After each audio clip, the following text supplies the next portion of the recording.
வணக்கம்.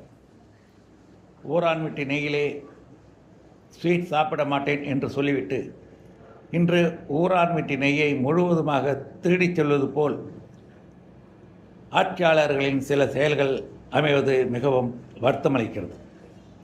விவசாயிகளுக்கு 5 ஏக்கர்களுக்கு கீழ் இருந்தால் முழு கடன் தள்ளுபடி என்று சொல்லியும் 5 ஏக்கருக்கு மேலிருந்தால் பாதி கடன் தள்ளுபடி என்று உறுதிமொழியும் அளித்துவிட்டு அவர்களுக்கு இன்று 50,000 75,000 என்று கடன் தள்ளுபடி செய்யப்பட்டிருக்கிறது.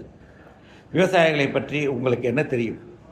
விவசாயிகள் வியாபாரிகளைப் போல் தாங்கள் வாங்கிய பொருட்களை பத்திரமாக சேமித்து வைக்க முடியாது. அவர்கள் வாங்கிய கடனை மூலதனத்தை மண்ணிலே முதலீடாக போடுகிறார்கள். மண் பொய்த்து போனாலும் வானம் பொய்த்து போனாலும் மண்ணிலே போட்ட முதலீடு மண்ணோடு மண்ணாக போய்விடுகிறது. பிறகு எப்படி அவர்கள் கடனை செலுத்துவார்கள்? அவர்களுக்கு தந்த வாக்குறுதி என்ன ஆனது?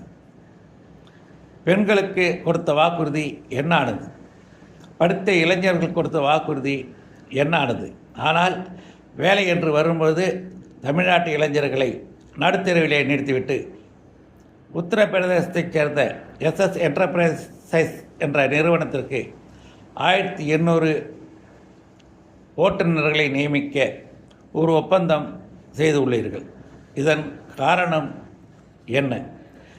இப்படி ஒரு பக்கம் மக்கள் விரோத செயல்கள் தொடர்ந்து கொண்டிருக்க சட்டமன்ற உறுப்பினர்களுக்கு விலை உயர்ந்த கார், அதை பராமரிக்க மாதம் 75,000 ரூபாய், ஒரு உதவியாளர் என்று ஏழை மக்களின் பணத்தை உங்கள் இஷ்டத்திற்கு அதிகார துஷ்பிரயோகம் செய்து செலவு செய்கிறீர்கள்.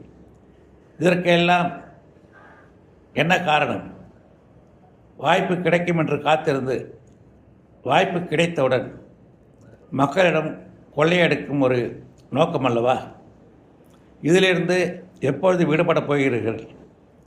எப்பொழுது விடுபட்டு எப்பொழுது இந்த மக்களை உங்களை நம்பி வாக்களித்த, உங்களை நம்பி எதிர்காலத்தை நோக்கி காத்திருக்கும் இளைஞர்களின் கனவை நினைவாக்க முன்வரப் போகிறீர்கள் என்ற கேள்வியுடன் உங்களிடமிருந்து விடைபெறுவது கோவி சேகர். நன்றி, வணக்கம்.